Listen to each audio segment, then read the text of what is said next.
今回はタロットカードの11枚目、運命の輪のカードの意味をもとに、お話ポンが独断と偏見で現代調にアレンジしました。どうぞ最後までお楽しみください。それではシリーズタロットカード物語アルケミアより第11話スタートです。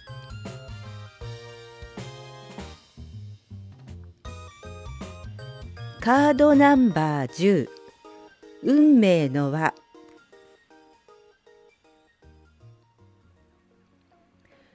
俺は小さな田舎町で育った。今でこそ電車一本で都会といえる町が近くにあるが、俺が子供の頃は田んぼと畑ばかりの偏僻な田舎町だった。そんなところで野原を走り回り、トンボを取ったりカエルを捕まえたりしながら大きくなったのだ。中学時代の友達は高校を卒業するとそれぞれが好きな土地の大学へと進学した。そして俺も都会の大学を目指した。俺の家は町でも唯一の雑貨店で、父親が他界してからは母親が一人で店を切り盛りしていた。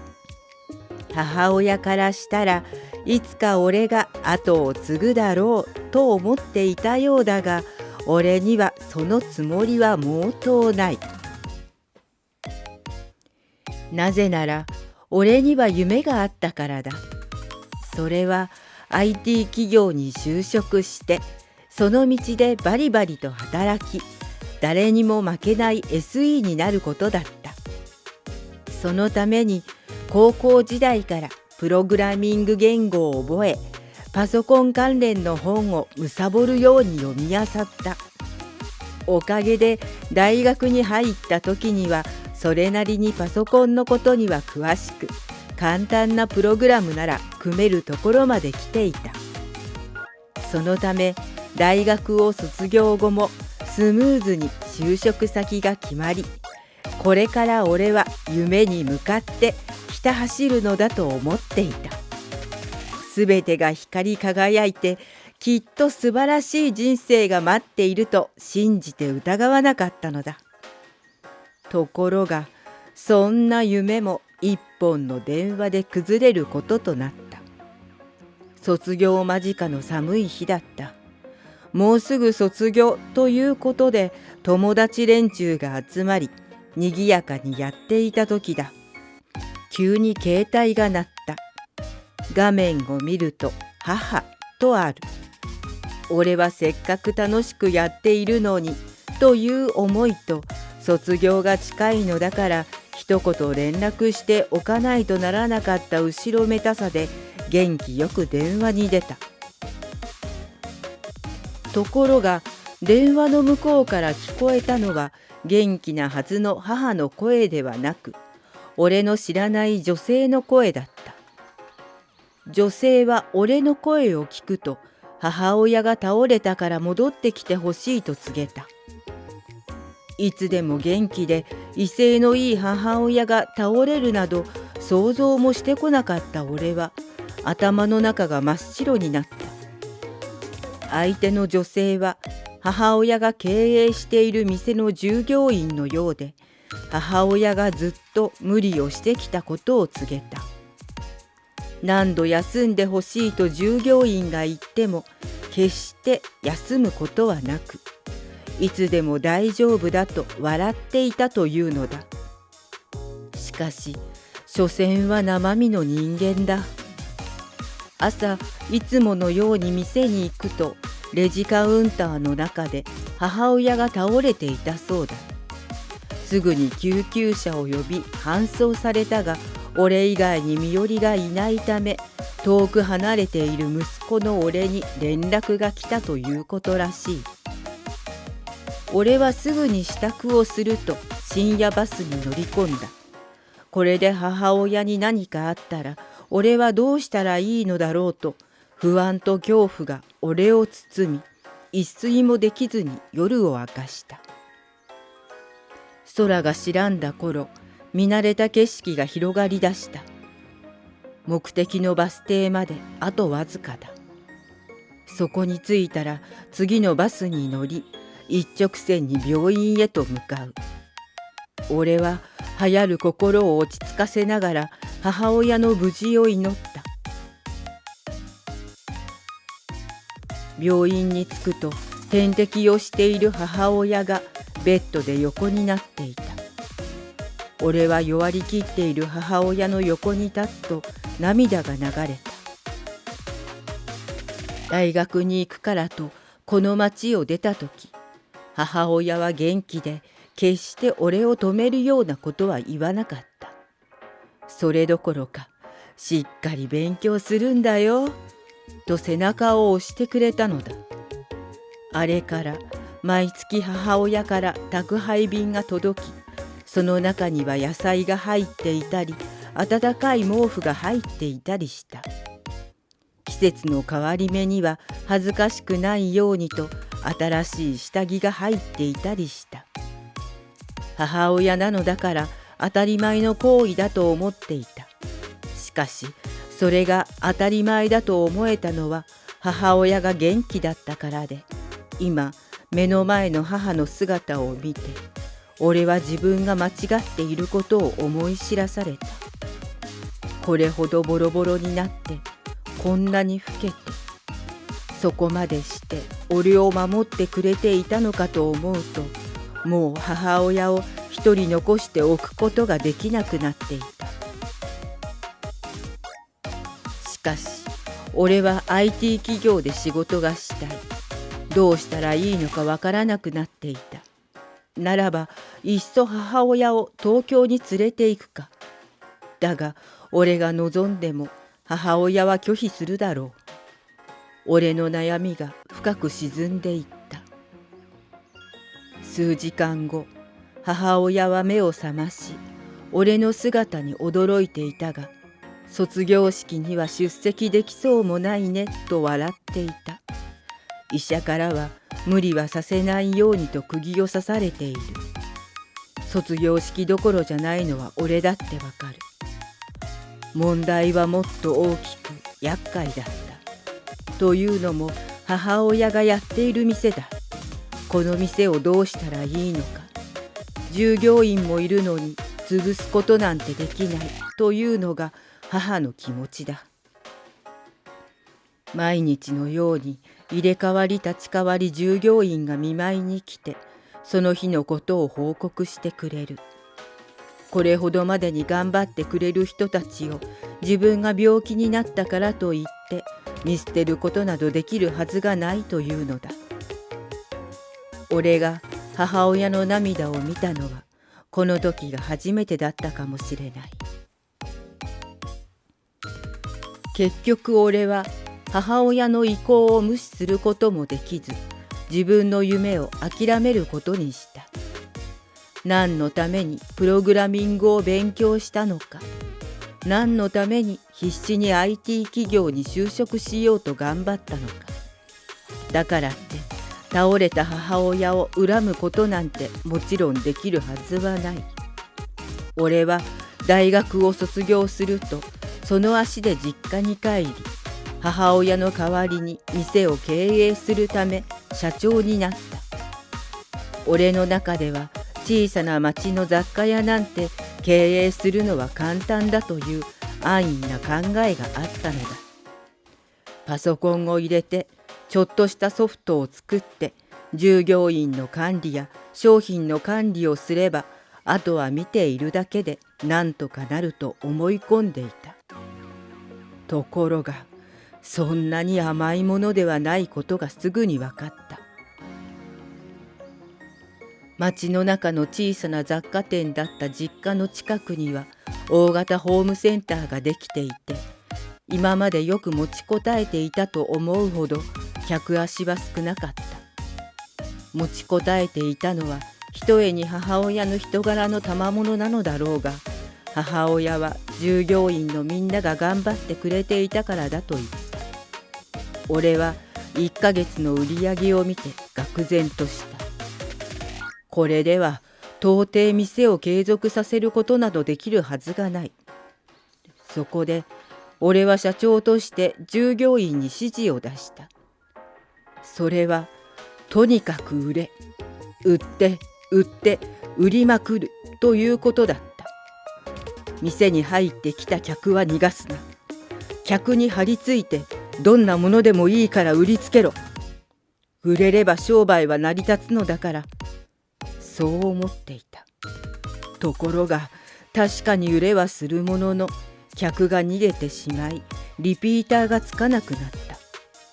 俺は次の作戦に出た。ホームセンターの値段を調べ、それよりも低価格で客を呼び戻そうとしたのだ。そのおかげで少しは客が戻ってはきたが、価格を下げるということは商品の質も下げなければならず、安かろう悪かろうという評判が立ち、悪循環に陥ってしまったのだ。どうしたらいいのか、どんなに考えてもわからず、店のレイアウトを変えてみたり、ポップを店中に貼り付けたりもした。若いバイトを雇ってターゲットを変えようともした。しかしどれをやっても失敗に終わるばかり。俺が簡単だと思っていた小さな雑貨屋の経営は困難を極めた。このままでは必死に守ってきた母の店が潰れてしまう。いっそ潰した方が楽なのではないかという思いも湧いてはきたが、母親の店という思いにとらわれ、潰すことだけは避けたかった。その思いが空回りし、気がつけば社員がまとめて退職届を持ってくるという事態にまで及んでいた。どういうことだ。俺は俺よりもはるかに年長の社員たちに、この大事な時に辞めるとはどういうことなのかと怒りをあらわにして問いただした。するともう辞める気持ちが固まっていた社員たちは思いの丈を口にしだした。母親が社長の頃は社員を大事にしてくれていた。だからこそ社長のためにと頑張れたが、今は社員を道具としか見られていない。そんな社長にはついていけないというのだ。俺は何も言えなかった。確かに俺の中にあったのは、給料を払っているのだからその分をしっかり働けという思いだけで、彼らがどんな気持ちでいるかなど全く考えてはいなかった。彼らが出て行き、残ったのはバイトが2人と、母親に恩義を感じている社員が1人だけだった。その社員からは、あんたに恩義は何もないが、前社長にはよくしてもらった。だからこの店がある限りはここに残る。でも、あんたのやり方はスカンとはっきり言われた。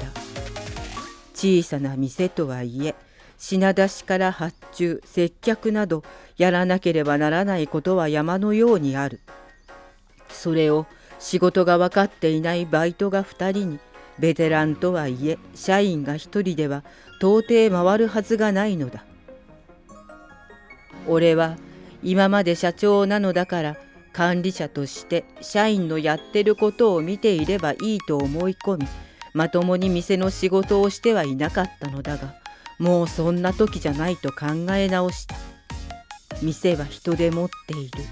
社員がいなかったら店は回らないんだよ。母親がよく言っていた言葉だ。子供の頃から何度も何度も聞かされた。子供の頃は社長なのにどうして社員と一緒になって働いているのかと不思議だった。社長なのだから何もしなくてもいいのじゃないかと。そんなわけなかったよな。こんな状態になってやっと気がつくとか、俺は何をしてたんだろう。がらんとした店の中で俺は自分の愚かさに動けずにいた。とにかく仕事を覚えることが先決と、母親に聞いたり社員に頭を下げて教えてもらえるように頼んだ。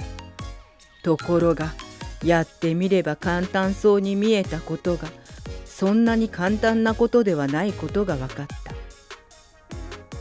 道具一つをとっても、それが何に使われ、どんな素材を使っているのか、用途に合わせた大きさなど、知るべきことは山のようにあり、プログラミングをやっていた頃とは全く畑の違う内容に驚くことばかりだった。どんなに覚えても、どんなに頑張っても、さらに覚えなくてはならないことがある。しかも、それだけが仕事ではなく、発注のかけ方もただ業者に依頼すれば済むものでもない。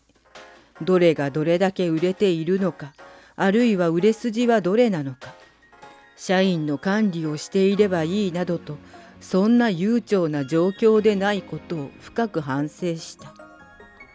母親はこれらのすべてをやっていたのかと思ったら、頭が下がる思いだった。これで社員が一人もいなかったら、そう考えると恐怖さえ湧いてくる。俺は必死に働いた。来る日も来る日もやるべきことに襲われるように働き続けた。そんな時、ふとある考えが思い浮かんだ。そして社員に出した指示は、売るなというものだった。客が入ってきても呼ばれない限りは自分の仕事をしていればいい。客が呼んだらそれに応え、買わないなら買わなくてもいい。そして商品であふれかえっていた店内を整理し、客が見やすく落ち着く空間をコンセプトに店内の模様替えに力を入れた。買わせようと身構えれば誰だって嫌になる。こんな当たり前のことが仕事を安直に考えていた俺には思いつかなかったのだ。その逆に社員がこぞって辞めていったために、自分で商品を売る側となり、やっと思い至ったというわけだ。社員の立場に立ってこそたどり着いた答えだったように思う。そのように考え方を変えたことによってストレスも軽減され、ギスギスしていた店内の雰囲気も緩やかなものに変わっていった。すると不思議なもので、少しずつだが客足が戻ってきたのだ。そこで俺はさらに大きな挑戦に出ることにした。それは今までの低品質の商品を店から排除し、質の良いものをそれなりの値段で売ることにしたのだ。もちろん今まで安さが売りだった店が急にそんなことをして売り上げに響かないはずはない。しかし俺はそれでもいいと思った。母親の店を安売りの店にしたのは自分だ。それなりにいい商品を扱っていたのに、すべてを崩して安さ重視にして店の質まで落としたのだ。それを挽回したかった。もう一度母の店を取り戻したかったのだ。そんな時、一人の客がやってきた。どこかの料亭の板前なのか、中年の男はおろし金が欲しいと言った。おろし金ならばどれでも同じだろうと思っていた俺は、棚の一つの商品を手に取り、客の前に出してみせた。すると客が言った。これでおろしたら大根は甘くなるかい？俺は何を言ってるんだろうと不思議に思った。どのおろし金でおろしても所詮は大根だ。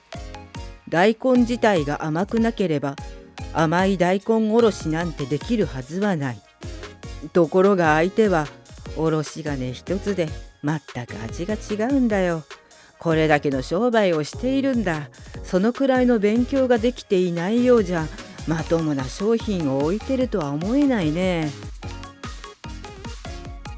俺はその客にどのようなおろし金ならば気に入るのかと聞いてみた。すると大根を持ってこいと言われ、家にあった大根を差し出すと、俺がさっき出したおろし金で大根をおろし始めた。そして他の種類のおろし金でも。こうしていくつかのおろし金が使われ、大根おろしがいくつも皿に盛られた。食べてごらんよ。言われるままに食べてみると、どれも微妙に味が違う。どれも似たような味だが、わずかに味が違うだろう。同じ大根でもこれだけ味が違うのはおろし金のせいなんだよ。だから俺は大根おろしが甘くできるおろし金が欲しいと言っているんだ。わかりました。時間をください。必ず探してお見せしますから。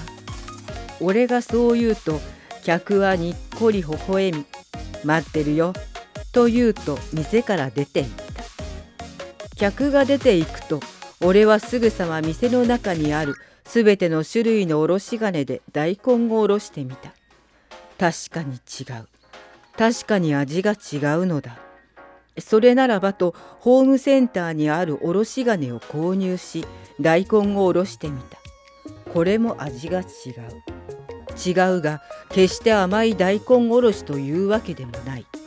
ならばとネットで注文できるおろし金を次々と取り寄せ、大根をおろしていった。こうして2ヶ月という日数をかけて、俺が納得するおろし金を発見したので、客に連絡をつけた。すぐさま店に来てくれた客は早速大根をおろしてみて、残念そうに「いや、まだ辛みが残ってるよ」と言ったのだった。ここまで探してもダメということは、どこにもそんなおろし金なんてないんじゃないのかと諦めが湧きそうになった。しかしここで諦めたらダメなような気がした。社員は客の思い込みなんじゃないかと言い出したが、俺はそれも客のニーズだからと探し続けた。その甲斐あって、それから3ヶ月、今度こそというおろし金を見つけることができた。またしても客に連絡すると、以前同様すぐに店に来てくれた。そして俺がおろした大根おろしを口に入れると、これだよ、これそう言って喜んでくれた。さらに、よく頑張ったね。どの店でも値を上げるような注文だというのによく最後まで頑張った。あんたはきっと素晴らしい社長になれるよ。そう言って1個のおろし金を購入してくれたのだった。俺はこの時、これこそが本当の商売なんだろうなと思った。